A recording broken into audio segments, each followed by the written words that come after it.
Halo semuanya, perkenalkan aku Zahra Ashifa dengan NIM 04031182530004 dari kelas B Bahasa Indonesia, Program Studi Kedokteran Gigi, dosen pengampu Bapak Ridho Andi Sucipto, Magister Pendidikan.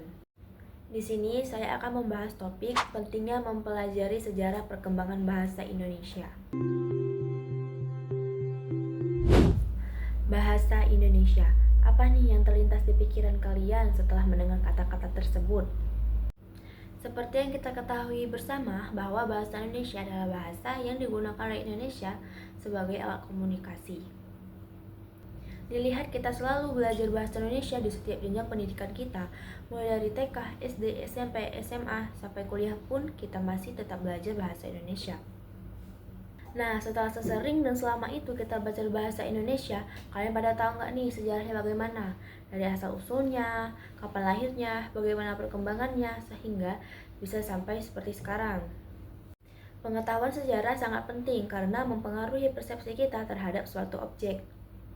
Nah, cikal bakal bahasa Indonesia ini berawal dari bahasa Melayu. Dipilih bahasa Melayu karena mempunyai sistem yang sederhana dan mudah dipelajari.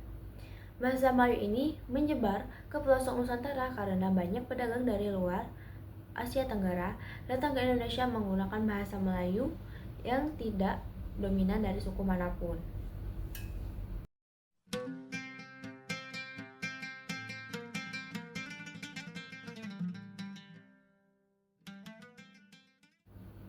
Bahasa Melayu juga digunakan sebagai penghubung antar kerajaan, antar pedagang, dan antar suku.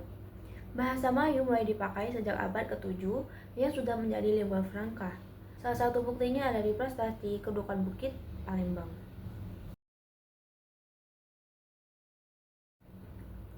Bahasa Indonesia resmi menjadi bahasa persatuan atau bahasa nasional pada tanggal 28 Oktober 1928 dalam Sumpah Pemuda. Kenapa bahasa Indonesia diikrarkan di Sumpah Pemuda? Karena bahasa memiliki peran penting dan besar untuk mempersatukan bangsa yang ingin merdeka ini. Dengan menggunakan bahasa yang sama, tokoh atau masyarakat merasa punya identitas yang sama. Oleh karena itu, mereka merasa punya identitas yang sama juga. Nah, kapan bahasa Indonesia ini lahir? Secara politis, bahasa Indonesia lahir pada 28 Oktober 1928 yang ada di dalam Ikrar Sumpah Pemuda.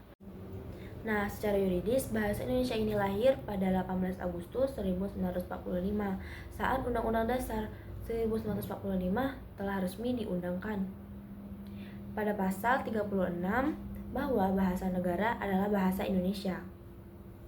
Setelah resmi berdasarkan konstitusi dan diakui sebagai bahasa kesatuan, perkembangan bahasa Indonesia ini mulai berkembang dengan pesat. Perkembangan sistem ejaan bahasa Indonesia. Pada tahun 1901, itu masih ejaan Van Opsengien atau bahasa Melayu. Lalu pada tahun 1947 berubah menjadi ejaan Republik. Kemudian berubah lagi pada tahun 1947, berubah menjadi ejaan baru lagi, yaitu ejaan yang disempurnakan atau EYD. Kemudian pada tahun 2015, EYD berubah menjadi PUB atau Pedoman Ejaan Umum Bahasa Indonesia.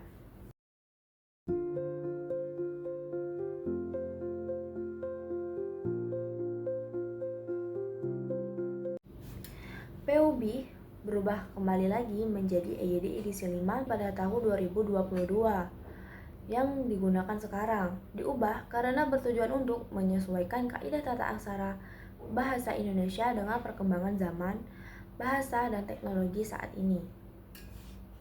Setelah banyaknya perubahan ini, kita dapat lihat keberadaan bahasa Indonesia semakin melengkapi. Bahasa Indonesia terus berkembang dan diakui secara internasional. Jumlah kosakata dalam bahasa Indonesia terus bertambah dan sekarang telah mencapai 200.000 kata. Perubahan juga terjadi pada pelafalan atau pengucapan pada satuan bahasa tertentu. Bahasa Indonesia bersifat dinamis karena terus berkembang dan akan terus bertambah kosakatanya seiring bertambahnya zaman dan era globalisasi ini. Salah satu perubahan utama dalam perkembangan bahasa Indonesia di era globalisasi adalah pengaruh bahasa asing.